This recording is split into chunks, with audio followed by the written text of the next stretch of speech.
So this is, I had mentioned to you the other day that I was going to transform this area where our hoop house used to be and where we were thinking about putting our chicken house, but now we're having a chicken house built and it's going to go back towards where we had all that debris that we cleaned up one day. But you know, it's interesting because as I'm out here fiddling with this, and everyone knows that even with the things that I've gathered and remembered over the years, my gardening and sustainable agriculture and food forestry is very intuitively and spiritually guided. And a good many of the things that I do out here planting, they would be on a taboo list for some folks. And I remember like the earlier part of my journey, and I was reminded of this today when I went up to visit my friends up at Gateway, and they were talking about how, things have really just blown up out here, and they were just kind of really amazed at what this has turned into. But they said, you used to come up here and you were like all about getting the native plants and just putting in, the echinacea, the bee balm, all of those. And interestingly enough, those are all interspersed throughout here. But then I have so much more that, again, it would be considered taboo on some lists. So, I have had a couple of lemon trees, and they're in the greenhouse, but I've been wanting this key lime and a Persian lime, which one of the places that I go to held on to a couple for me. So I was able to get those, and so in this bed, my foundation plants are the two Persian limes in the front. Then we have a Myers lemon over here.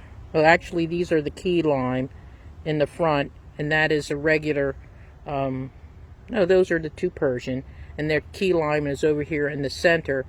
So they're the smaller limes, and they're sweeter. And then we have a Myers lemon over here, which I used to have two of them, and unfortunately I did neglect one of them. I didn't bring it in or even cover it up or cut it back, and it had gotten quite big. And then I have a jasmine over here, which is going to just be lovely, and you can just do all types of medicinal stuff with it as well. I'm just extremely excited about that. But yeah, it took no time for the bees to find the space because of the scents and things that this is putting off. And actually, while I was planting one of the either the key lime or the Myers lemon, one stung me on my hand. It was as if to say, I was in the middle of it, finding and discovering something. But mixed in this, I have some Coreopsis, some cut leaf, Rudbeckia, couple different varieties of that, milkweed in here, and rhubarb, which I've got some of that over in the front. It's a different variety, and it's really growing really nicely. It's sitting in front of some of the hibiscus that are just starting to shoot up and get tall. But I also left the elderberry in here that we propagated. This little area in here. These are all elderberry. So I'm just going to leave those. And there's lemon balm that I've put over here. More lemon balm.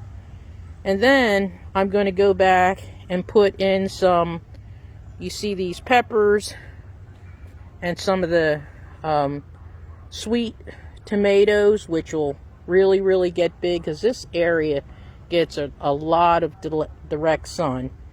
And then put in some squash and melons so it can just travel through this area and kind of act as ground cover while it's producing. So the majority of things in this bed are going to come back again. And that's kind of what you want. You want things that are going to be more sustainable, and also creating more of a polyculture style of planting as opposed to monoculture, because you're going to get different insects and everything that are going to come over here because they're going to be drawn to the pollinators, and they're going to help support some of these subtropical type plants that are over here that are going to be more predisposed to certain types of diseases, as well as more aggressive bugs and things. And back here is where the potatoes and sweet potatoes are planted. So they're slowly starting to come up with the rain. You have more coming up on this side, but I'm seeing some things pop up here. So this whole bed right here is just going to be this very substantive bed full of medicine and food and pollinating type plants that will coexist very, very lovely together. And if we look up here through this other side going towards the beehive, you see kind of this similar type of patternization. Things are a little more mature in this area, not as mature as they are in the front. Interestingly enough, the area in the front is much younger than this space back here. But I did more diversification of planting initially in the front. So things kind of got a little bit mature and they just went crazy. When I first planted in this area, I pretty much just did the fruit trees. And it existed like that for a long time. And then I started planting more berries and nuts and medicinal plants and some pollinator type varieties.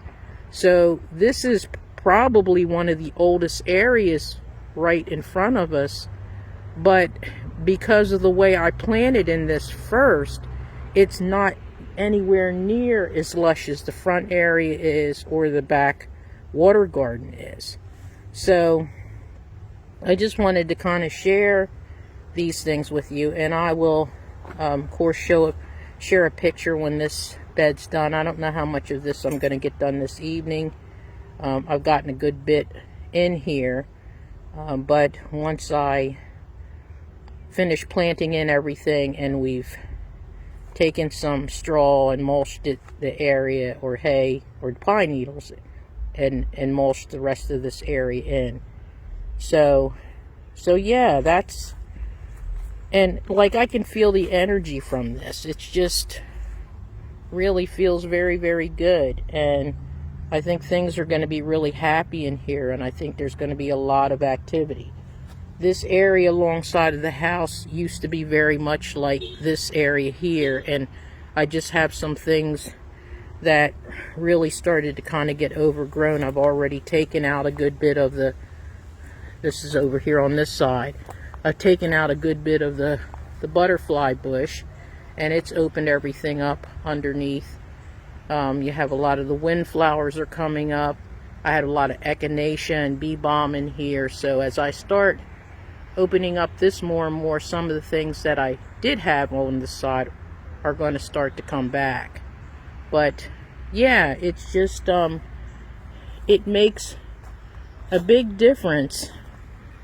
As you know, when we had Dale Hendricks on our podcast, he said, when plants, different types of plants are in community together, all of a sudden they look up and they go, hey man, look, we got a cool thing going on here. And they start like singing a symphony together. If they're only singing one tone, then they're more likely to go out of tune. Now, that was a pretty neat analogy. But yeah, you understand what I'm trying to get at. But yeah, this is kind of one of the foundations of permaculture when it comes to planting, because there's so many aspects of permaculture, which we're going to start getting in some more of that next year, where we start talking about and getting more involved in sustainable building and things. Some of the projects that we had slated for this year around that. It was just too much with everything else we have going on. So we're going to wait until I'm finished with school, and we're going to start looking at that, because we have a couple things that we want to do out here and start, getting like some of our water systems more sustainable, our cooking abilities outside, composting toilets. The chicken house was actually a project for next year, but it's coming now. So that's now that we've been able to embrace it and settle from it. That's a good thing. But yeah, so I get excited about this. This area has really evolved, and it served its purpose for us, because it was initially a holding place for our plants. And then we had plans to make it our greenhouse, because we were trying to look at the financial part of it. And then we had an opportunity to get a full greenhouse. So now this area can serve another purpose of being another extension of the food forest. And on the other side here you have the wineberry hedge, which we allowed this to grow in here purposely, keep it trimmed back, but the wineberries are getting ready to bust the moves here. You just have to pull out the honeysuckle when it tries to take over. But yeah, there's a lot there's a lot going on here. It just makes me smile though when I come outside, and I'm so happy that there's more and more people who are starting to really become interested in it, and having an interest in learning about it and incorporating it into their gardens and things. And I'm always here to share and help in any way. And there are a tremendous number of resources in the community who are also willing to share and help. And that's one of the reasons that we do some of the episodes on our podcast as well, so folks can know where they can go to for different things. We're not short of resources by any means, and we're just trying to help make those resources known so that people can benefit from it. So I'm going to stop talking now, because I still have some work to do. I want to take advantage of it being a little bit cool right now. So enjoy your evening, and it is a holiday weekend, so whatever you choose to do or planning to do, enjoy that.